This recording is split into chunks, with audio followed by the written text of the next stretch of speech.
Welcome back to another weekly summer anime tier list where I review the most recent episodes and judge them based on how much I enjoyed it.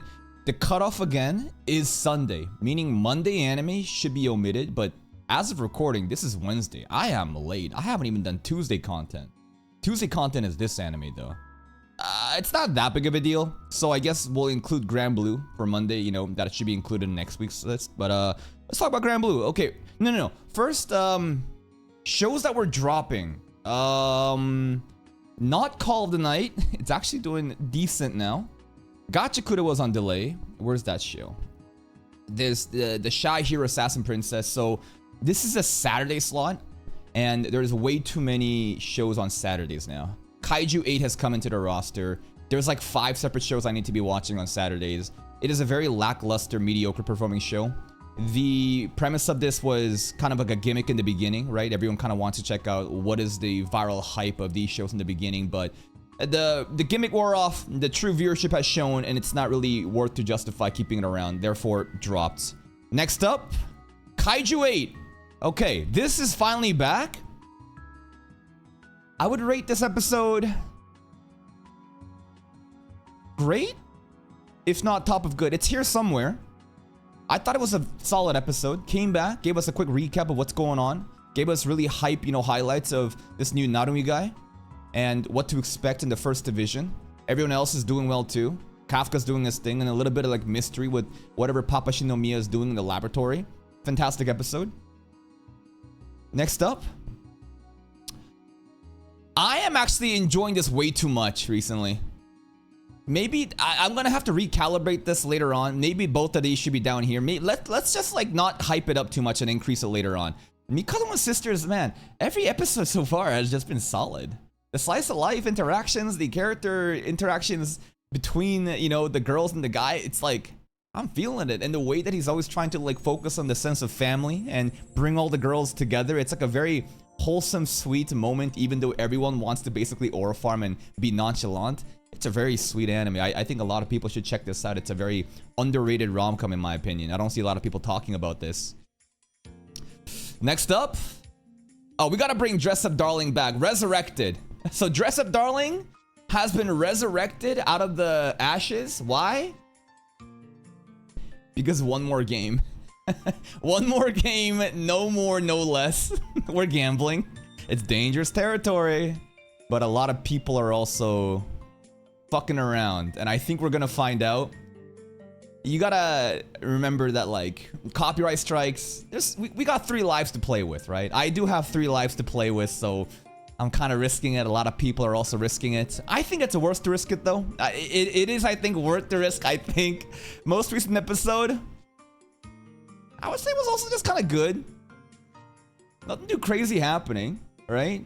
I think there was a very sentimental commentary about this idea of like gender identity or expression of hobbies that traditionally you may not be able to do because you're a guy, because that crossdresser simply wanted to look breedable and cute, but then society rejects it, so he's like, fuck it, I'm gonna do it regardless and wear my titty pads, and he dumps his girlfriend because she was like a really annoying ass bitch who rejected him, and it's nice. I don't think, this is like the highlight of my day though. I can appreciate it. Marin gooning at the end. I know that there are female gooners, but man, the more I think about it, the more I realize that like this show truly is like just the most hyper fixed, like it is the most hyper biased creation known to mankind to appeal to the weebs, man. You got the most like attractive, beautiful, blonde Gyaru girl who is also an otaku, who also just goons so hard. It is the ultimate male fantasy. It's just, and I'm not gonna argue on, do girls like this exist? I think they do exist. It's just that, what is the likelihood of you meeting a girl like this? Non-existent, right? Don't think about things in absolutes. It's more of like things on a spectrum. But then again, of course this is the ultimate male fantasy. What did you fucking expect from this show? And if you're mad about that, well, don't worry, cause Summer of Hikaru gotcha. Oh, you talking about male gooner shows? Well, how about this, huh? Hold up. I got you. In this episode, The boyfriend came inside Yoshiki, and then he said, "Oh, it feels good." So basically, like the black hair guy cheated on the white hair guy with like a middle-aged lady and got a parfait together. And then the white hair guy got a little jealous because he peeked at the phone, and then we had a confrontation, and the white hair guy basically like pinned down the black hair guy, and then he thrust it into him, and then he like took in his seed, and then he was like, "Wow, this feels really good," and then they made up. Now I'm really, you know, reducing this show down to the bare bones and exaggerating the sexual themes to make a comedy out of it. But that is what happened. These are factual things that I am saying. I'm not making shit up. Like, that's what happened. Anyways, y'all got this one too. This anime is fucking crazy. You know what's crazy about it?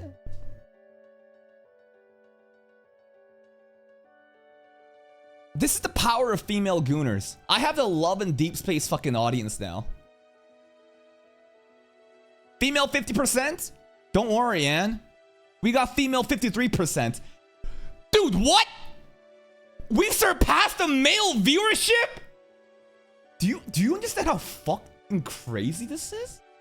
Like, what? Dude, male 45. Huh? We are... Don't for a second think that, like, this is the true viewership of my audience. We are absolutely getting carried by female gooner tourists. This is not what is normal in my channel, nor should I ever expect this to be normal in my channel. However, when the tides are coming in, I'm gonna ride the wave, baby. And we're in. We're in the algorithm, baby. All right, next up. Let's see. Should we recalibrate this? I'm still kind of waiting to see like how I feel about it, because I feel like some of these picks could be on grace. So I just want to put some more on the board and kind of just like shift it based on how I feel. Okay. Yuri anime, way better than before. Way better than before. And it was the first episode again was way too fast, right? I can't like digest it. I feel like I'm getting thrown in the middle of like season 4. Like, what the fuck is going on? Season 2, the pacing way better, and I think I enjoyed it way more too. The constant like the back and forth. The hilarious thing about this is, again, the pink hair girl is like, "Oh, I just want to be platonic friend," and the blonde girl's like, "I want to fuck." And then the pink hair girl's like, "Well, this is not what this is what friends do in the bathtub." And the blonde girl's like, "Yeah, well, friends can do that and fuck too." And it's just a constant back and forth of her trying to riz the pink girl up and back. I am kind of waiting for the other characters to get involved. I think that, as you can see in the promo picture and the opening too, like, it's gonna be just a Yuri harem. So it's gonna be very interesting to see how everyone shares the pink hair girl. But second episode, way better than the first. Arc Knight, probably good. Yeah, probably good. This one, I could understand it better because we're not doing crazy flashback stuff and we're kind of focused in the present.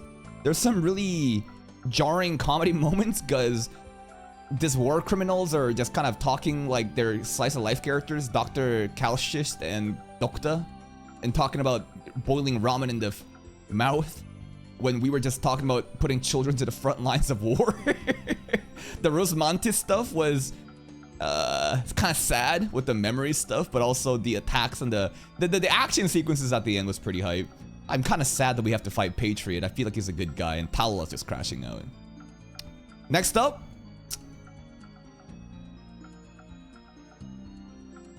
I think this probably is something I didn't enjoy as much. It's very repetitive right now in the way that we're introducing characters. I know it's only episode 3, but basically the formula is new character shows up, they have their set of problems, they get into trouble, and Dennis the menace, Dennis the main character, goes in, puts a paper bag on and saves them.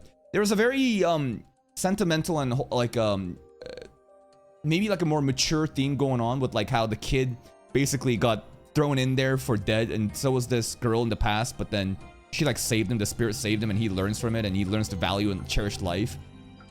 I understand, can acknowledge and appreciate that, but at the same time, half the episode was me hating on the blue hair kid because he was just a little fucking annoying Shota, as she should be. The whole episode is about his development, right? But I'm just getting kind of bored of it. And I think the viewership also represents that. If this anime, and it's the same case with this anime too, right?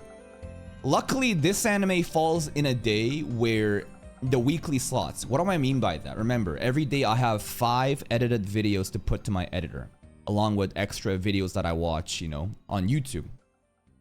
Those 5 videos are 1 for the second channel and 4 for the main channel. And I want to have a nice roster where, at most, we do 3 weekly series with 1 community series. If you don't know what a community series is, at this point, what the fuck are you doing here?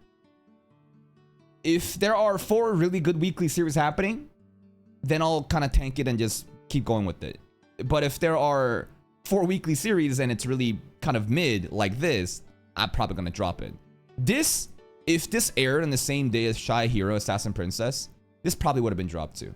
It's just kind of getting baited. It's just kind of getting lucky right now because it's just on a slot where it's kind of like there is enough days, right? I don't need to drop this and do 2 community series, but that's kind of the idea right now.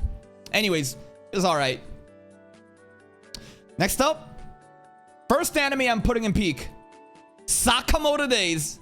Maybe it should be great. Maybe it should be great. I had a lot of fun with this.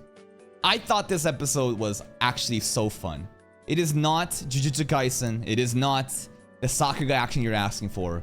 But the soundtrack playing, especially during Osaragi's like fight, that was really hype. The whole like Buddhist like choir chants, and she got the fucking chainsaw out and she just nonchalantly just dissecting. It was pretty hype. Dump's like whole backstory and how she just wanted love is also so fucking psychotic because she's like, I just wanted love. Yeah, your sense of love is fucking killing people, dumbass bitch. The Lu and Shin stuff too. Everyone's getting power-ups. Like right now, this is the Shibuya incident. You know what I mean?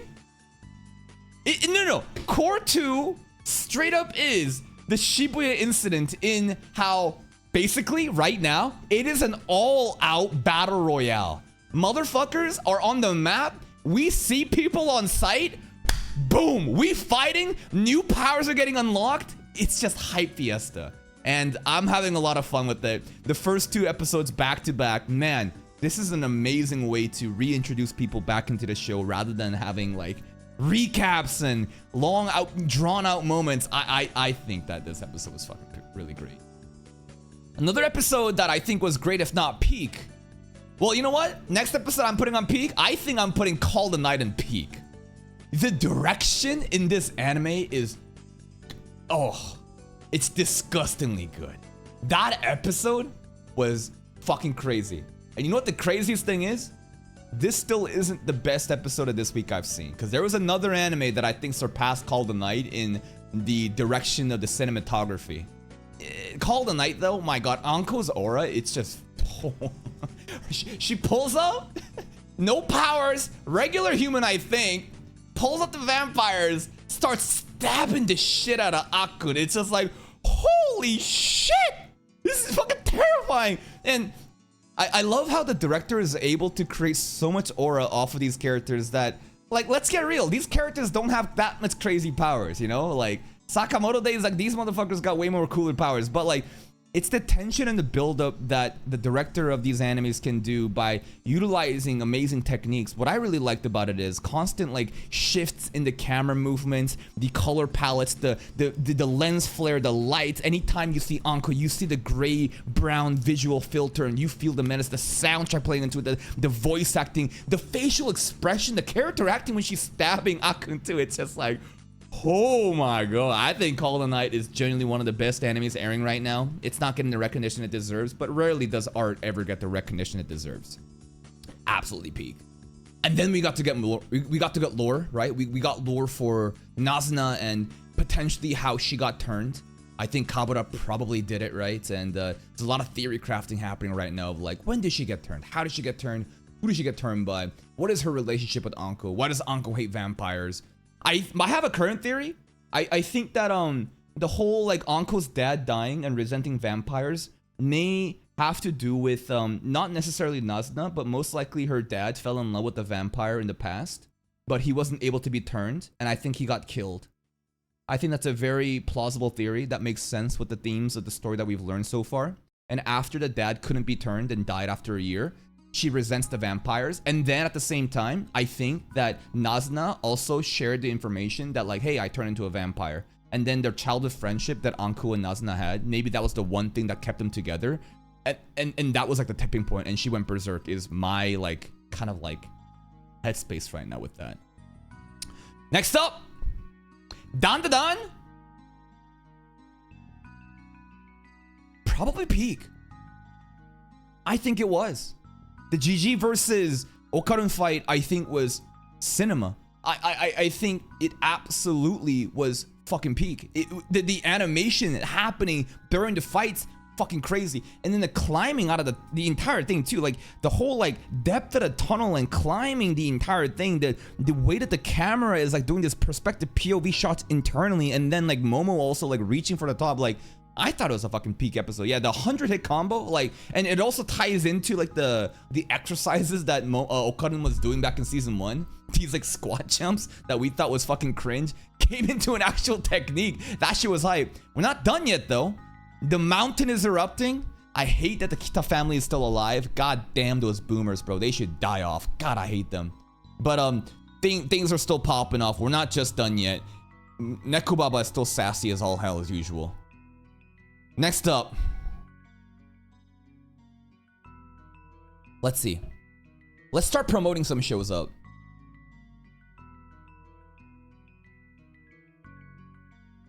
Kaiju 8 up here?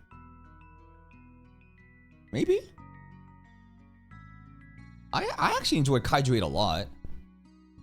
This is nice. And it's got that like first episode like buff too.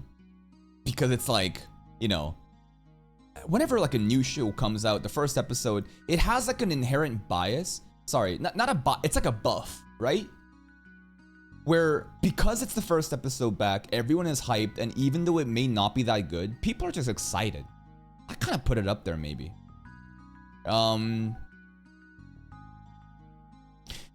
Dress a Darling I don't think was that crazy. The Gunnar stuff was funny, I guess. Mikado no... I think we'll leave it here for now. I'll change it more later on, but I think I want to put Kaiju 8 here just because it's the first episode buff. Next up.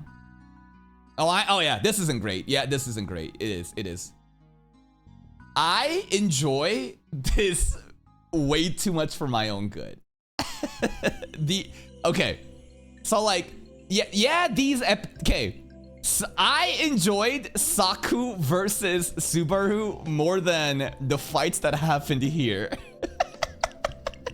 Like, this is crazy because you're comparing fucking Battle Shonen Shibuya incident shit happening with fucking slice of life rom-com character interactions. They're not fighting. No one's throwing hands. I mean, Subaru might have.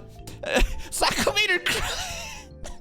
It's just I don't know how to describe it. I really am a big fan of these like teenage drama high school like stuff, and even though there's no like Bankai moment, no fucking domain expansions, I believe that Saku versus Subaru was very, very entertaining for me, man.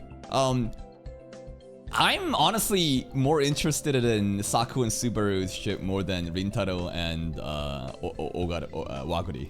Cause like Waguri and Rintaro, you know it's gonna happen. It's so obvious and it's so wholesome. And you know what? I like that. It's okay. We got a perfect balance of sweet and spice, right? When you, again, eat too many sweet things, you need to palate cleanse, right? It gets overtly sweet. And if you eat too much spicy food, it gets way too numb. And now you feel kind of like, I want something else, right? We have the perfect balance here.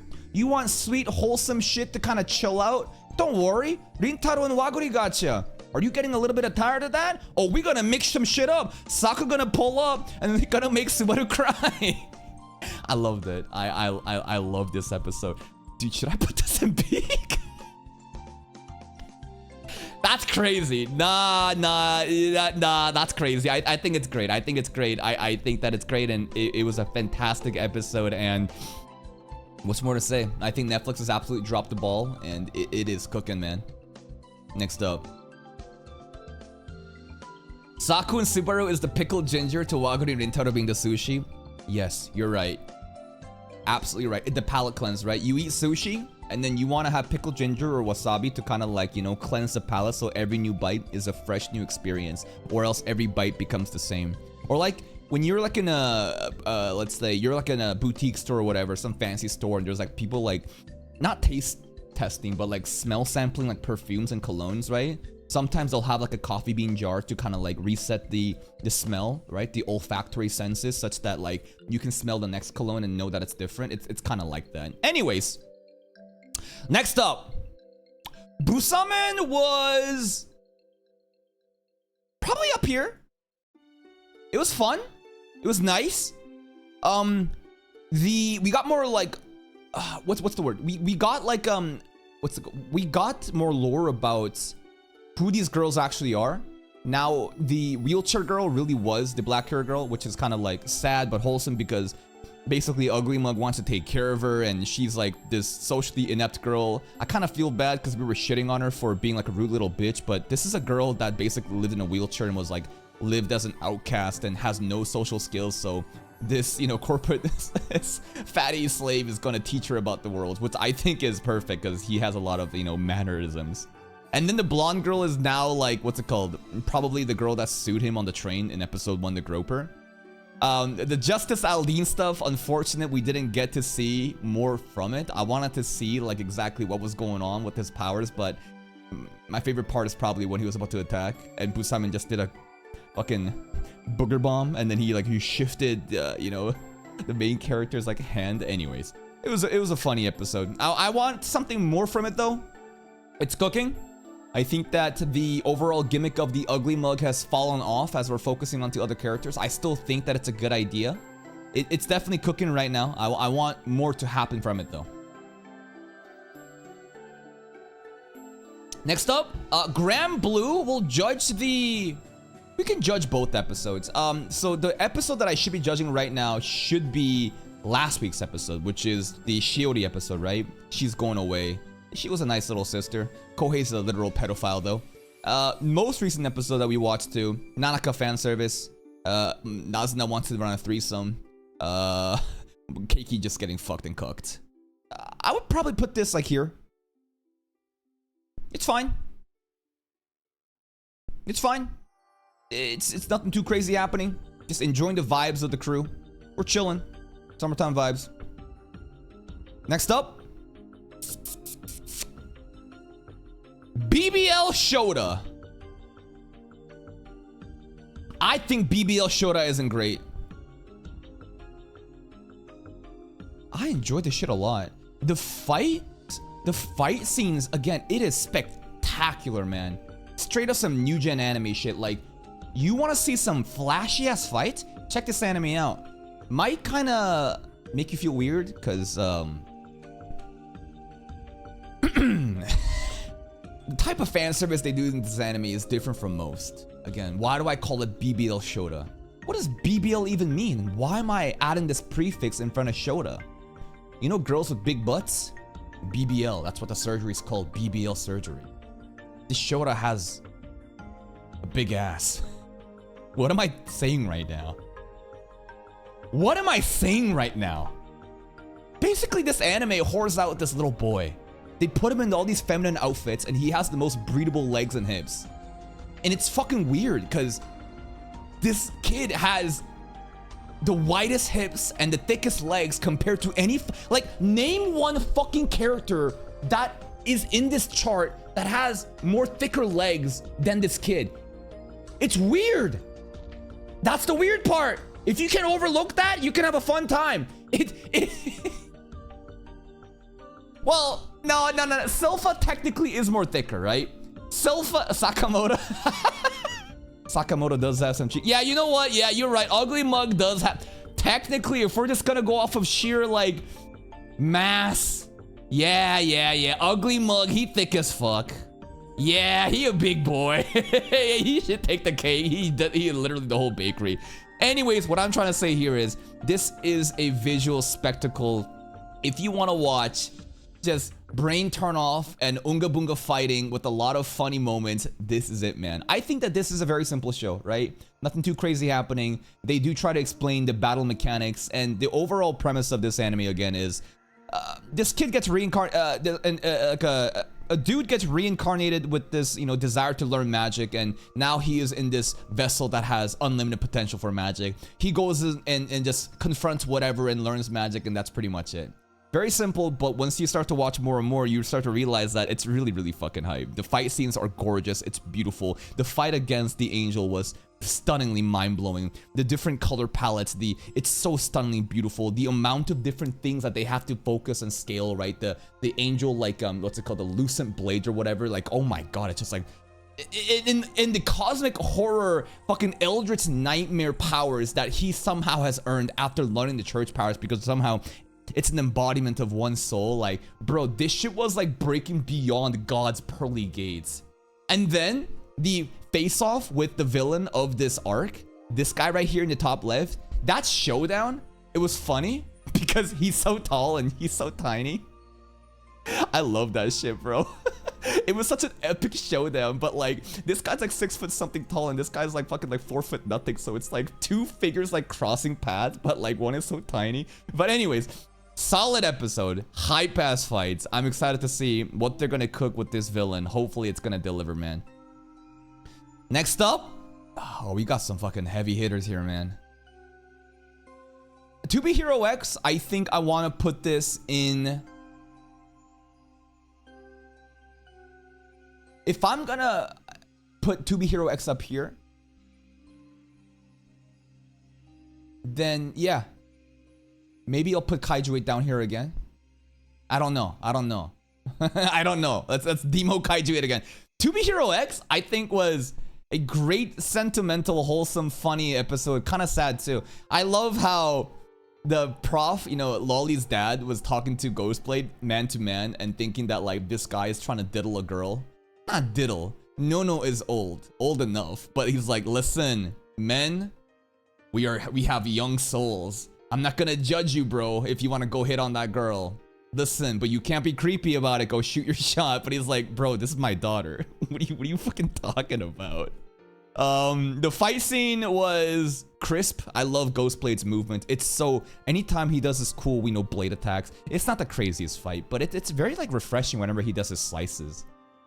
The Lolly sucks, huh?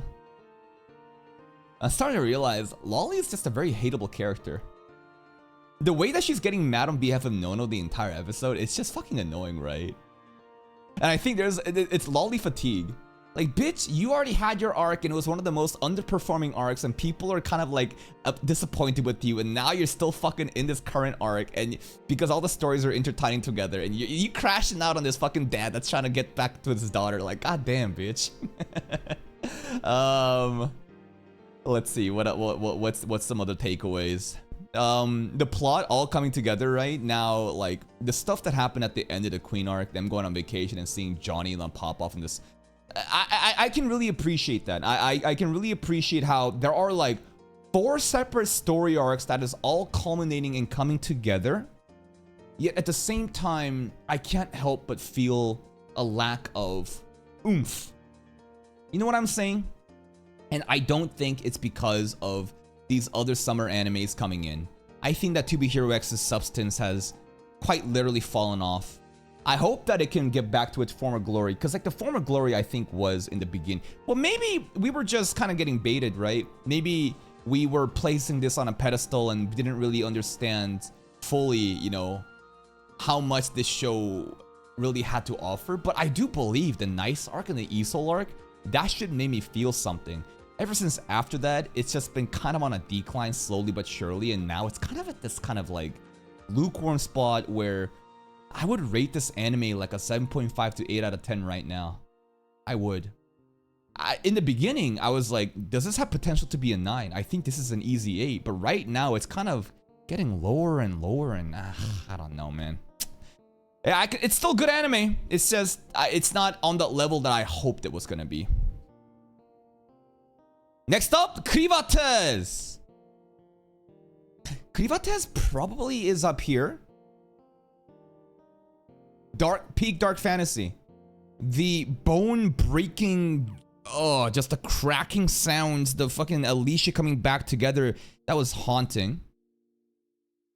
What else? Krivates aura farming and showing up to save Nell was really hype. Nothing too crazy happening. Oh, another monkey just mentioned, am I gonna open up the third channel for Black Clover?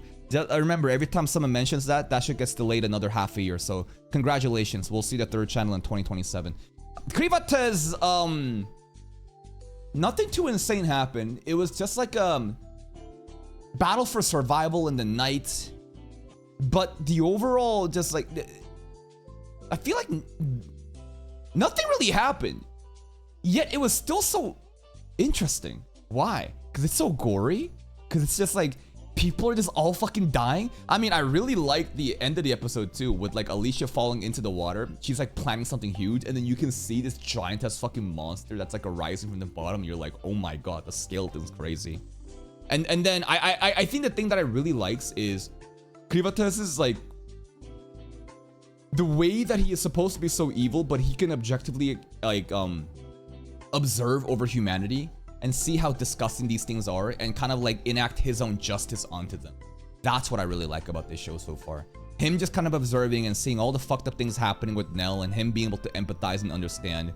It's great. Krivates is basically us, man. We are, I mean, you know how this show went from the beginning, right? He said that I'm going to observe humanity and see if you're worth saving. So he's gonna play the observer role and spectate and see, and he's gonna step up, right? If he could simply save the day if he wanted to. But where's the fun in that? I think that Nell's like torn limbs and everything, it's gonna get healed up. Dark Ichor will be poured into Nell. Everything's gonna be fine. We're gonna have good times. Next up, Minogra, I think, was a good episode. Nothing too crazy happening. It's just still set up. Man, it's actually crazy how this anime has done pretty much nothing in the first 3 episodes. This is doing the opposite of Lord of the Mysteries, where Lord of the Mysteries try to pump out the hype shit immediately, trying to captivate the audience. Minogra is not doing that. Minogra is taking the slow burn way out, and it's just like, we're gonna take our time to cook, we're gonna slow prep, and I can kind of respect that. And you know what? The viewership of this series also reflects that. The craziest thing is, again, if we kind of go to, you know, Abyssbringer, Minogra, right? If we look at the viewership on the side, look at this shit. Well, not this. This is made in Abyss content. Apocalypse Bringer. Look at this shit. 7K first episode. Sorry, this is the opening. 10K first episode, 6K. And this episode literally got uploaded like not even a day ago. And the fact that it can get numbers like this, there is a hardcore fandom that can appreciate this anime. And I'm thinking Lord of the Mysteries, what if Lord of the Mysteries took this way out? Because like, here's the thing about Lord of the Mysteries. It's a very weird situation where I think Lord of the Mysteries could have done this too. Taken the slow burn out, and it could have satisfied its intended target audience, and people would have been happy with it. But you know what's really ironic? The people that was intended for, the event-based structure, the pacing, those crayon eaters, they're the ones crashing out and saying, I don't know what's happening because it was too fast in the beginning. Do you understand how kind of fucked that is? Like, Tencent's strategy was, we want to make sure everyone gets on board by having this shit really fast and sacrifice what it meant to be Lord of the Mysteries in the beginning. Yet, that in turn kind of like had its opposite effect. The crayon eaters are confused more than ever, and they're like, what the fuck is going on? While the OG fandom, the hardcore diehards, are like, this is not the way our story should be done. It is really interesting, huh? It is very interesting how that's happening.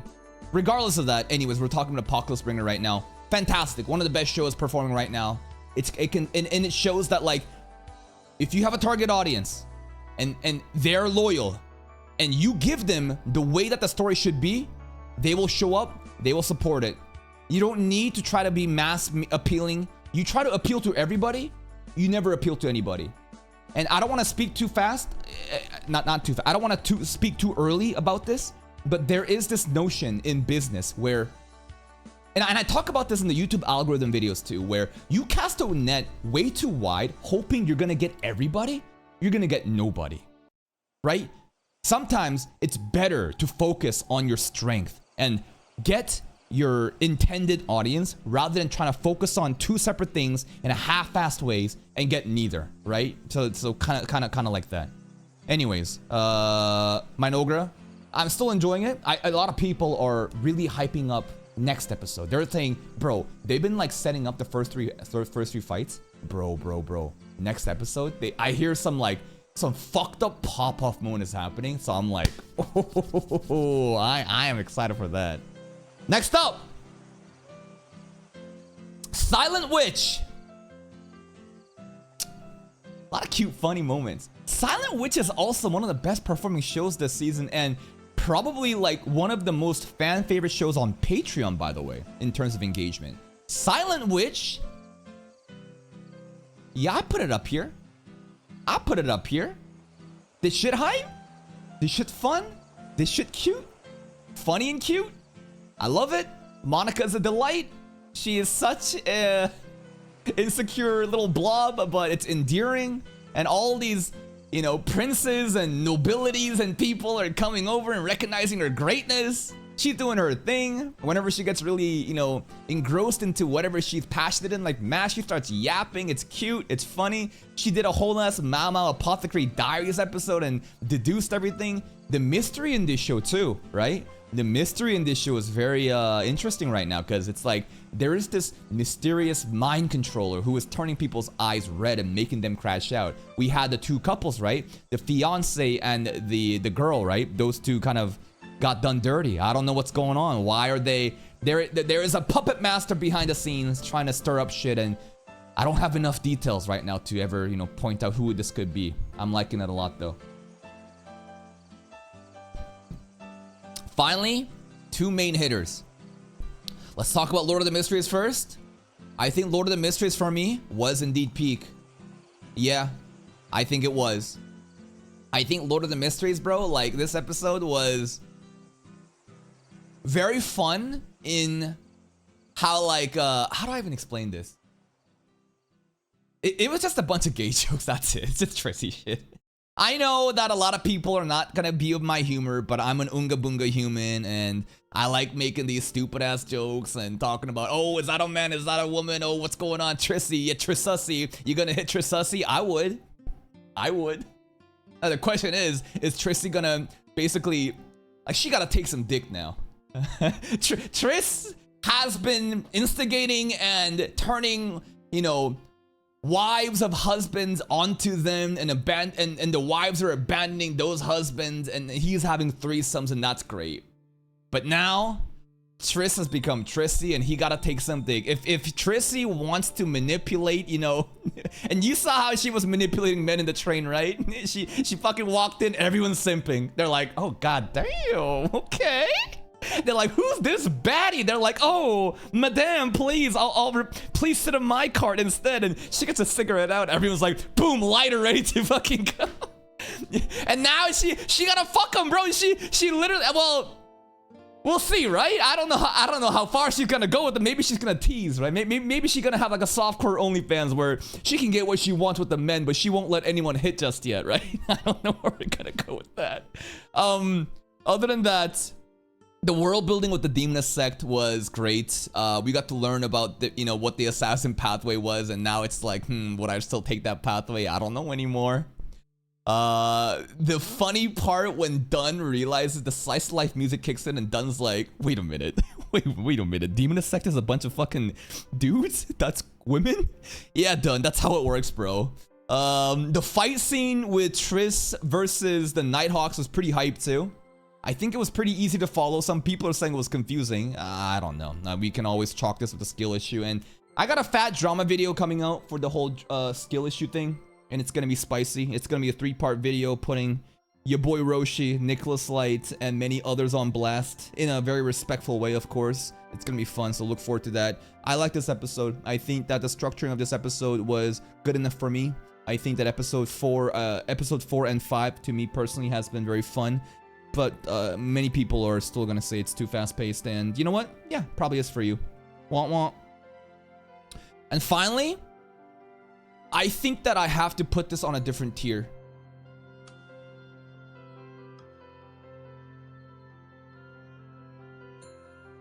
Yeah. Oh, sorry, I gotta do peak here, right? So basically, I gotta do add a row above, and then I gotta change this, right?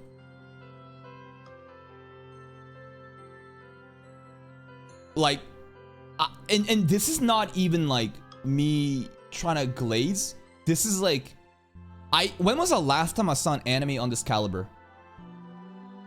Just like how I glazed Call the Night for being amazing direction, this, every fucking scene I felt like was actual, like unironically cinema. What does it mean to be cinema? When you watch a movie, every scene you feel like there's intent, not fucking random PowerPoint presentations that you see in sloppy isekai, not, you know, uninspiring still shots.